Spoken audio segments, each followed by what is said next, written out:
welcome back to my channel. If you are new here, my name is Philadelphia, and today I'm going to review the book Hidden Valley Road by Robert Kolker. Okay, just to give you a summary, it's a story about the Galvin family. They have 12 children.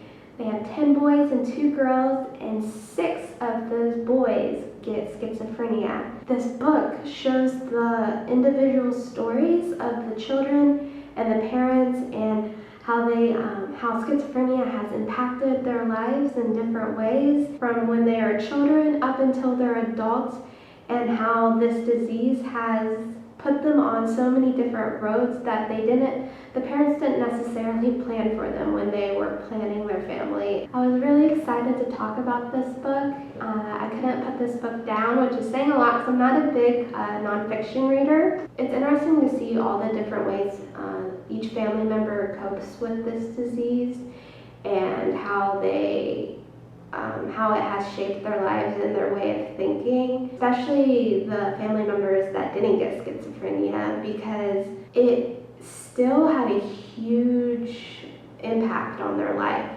Just the way that how they always were living in fear of that they would develop the disease, and continued fear, and how they still have to worry about their children and their grandchildren because this is a disease that's in their family. This is a nonfiction story, but it reads like fiction. Now, I'm an only child, so I can't even imagine growing up in a family with 11 other children.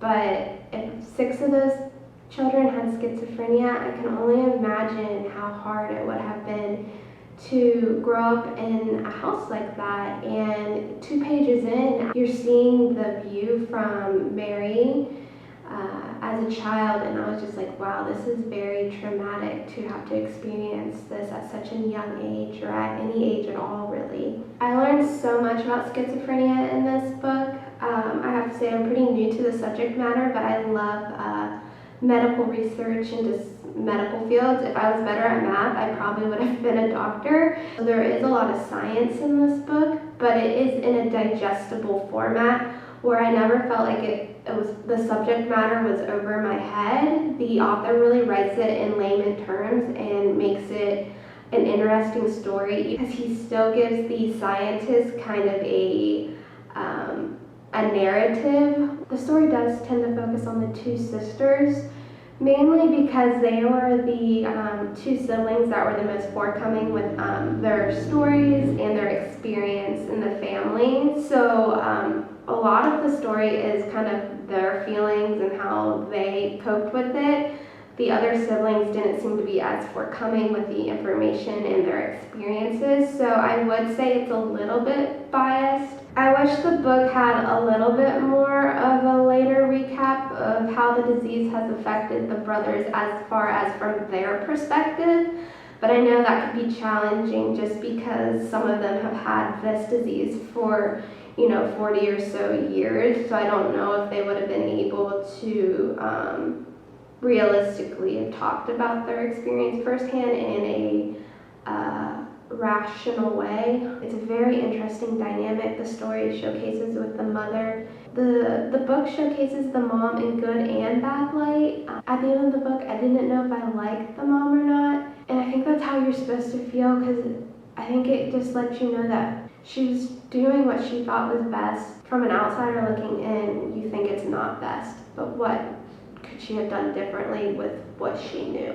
The whole story keeps coming back to the mom, and even towards the end, it still showed how the mom was dealing with it with all her children. And it doesn't do that so much with the father. The father is not as prevalent of a character in this book as the mom is. I do love the ending of this book, the very last few pages on how the whole story is tied together. So I'm happy to give this book 5 stars. I would recommend you to read it. I found it very informative and gave me a lot of information on schizophrenia that I had no prior knowledge about, especially if you're looking to learn, but in a digestible way, something that's easy to read but informative.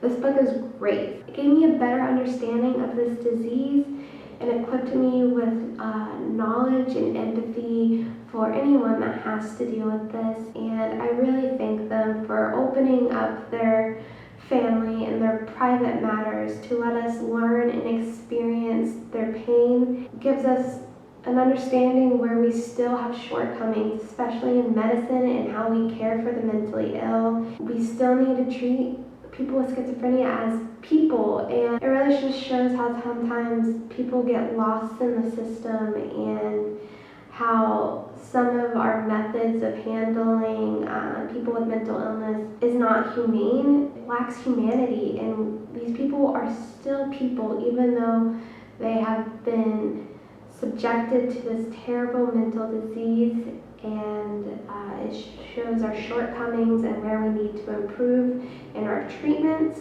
and our education. 1 in 100 people have schizophrenia, and 1 in 20 people with schizophrenia kill themselves. So I thank the Gavin family for opening up their family and their experience to let us learn and educate ourselves. The author does a great job at showcasing everyone in the family. It also inspired me to read another book on schizophrenia. I'm currently reading The Collected Schizophrenias, which is another book of essays about someone who has schizophrenia. I'm also reading Such a Fun Age. So those are my 2 books that I'm reading that I'll have reviews up here on my channel shortly. I hope you enjoyed this review. I definitely recommend putting this on your to-be-read list. Thank you so much for watching. My name is Philadelphia, and remember to like, subscribe, and comment. And follow me on Instagram. My handle is Philly Hewitt. And much love. Thank you for watching.